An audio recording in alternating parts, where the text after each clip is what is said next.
continue with questions over whether Benghazi involved a rescue interrupted and an email showing the U.S. military offered up a special forces team to deploy to Benghazi long before the last 2 Americans were murdered. But the Obama administration never sought approval for their planes to fly into Libya.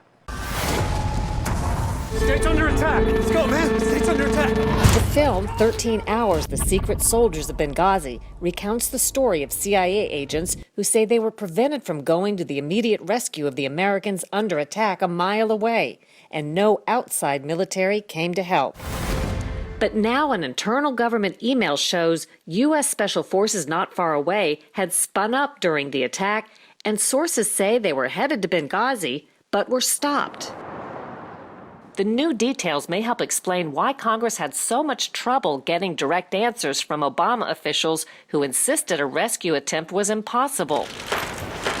When questioned in 2013, General Martin Dempsey, chairman of the Joint Chiefs of Staff, and Secretary Leon Panetta of the Department of Defense, or DoD, gave no hint that Special Forces had actually spun up. Was any DoD asset ever deployed to help these people before the end of the attack? Was any DoD asset, aircraft or individual soldier ever put in motion to help these people before the attack was over? If I could, as soon as we knew there was an attack, the National Mission Force and the FAST teams began preparing. My question is, did anybody leave any base anywhere to go to the aid of the people under attack in Benghazi, Libya, before the attack ended? No, because the attack ended before they could get off the ground. Multiple officials said the same thing. There simply wasn't enough time at that point to bring U.S. military forces. Their assets were too far away to make much difference in any timely fashion.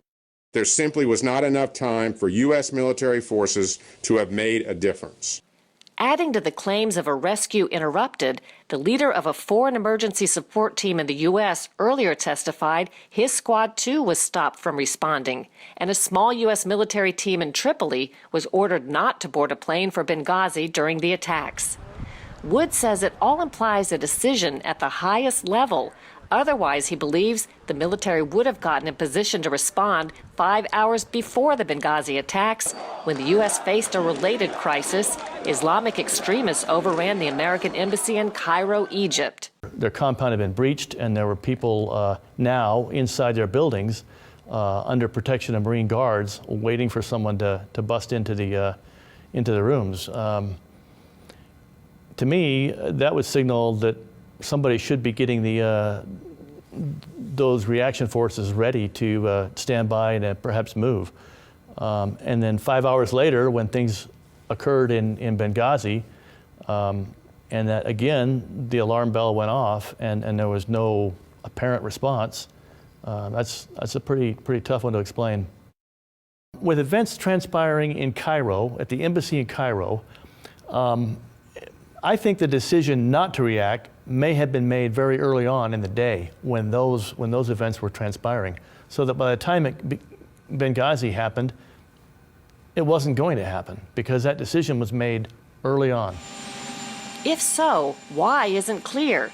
But the attacks came 8 weeks before the 2012 election.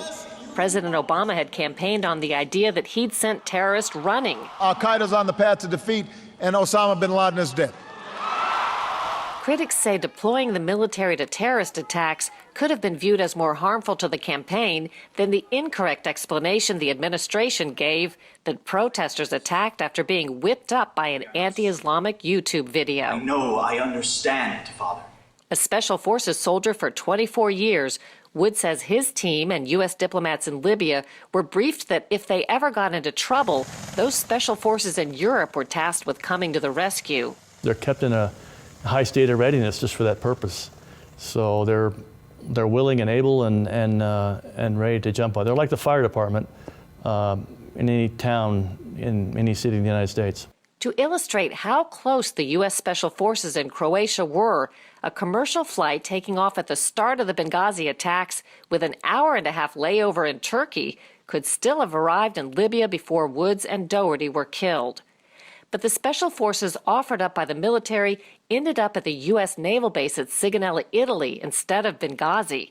And in a delay that remains unexplained, it took 17 hours from the time the military said they'd spun up for them to make that hour-and-a-half flight from Croatia to Italy, far too late to help. I operated there under the belief that those reaction forces would be there for us if we got into some kind of trouble like what happened.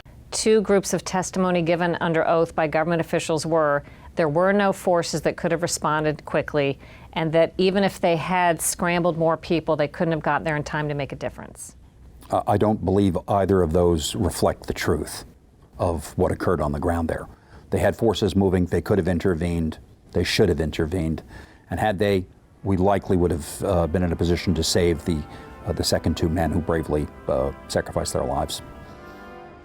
The State Department has said, quote, the notion that it did not do everything possible to protect our people that night is as offensive as it is wrong.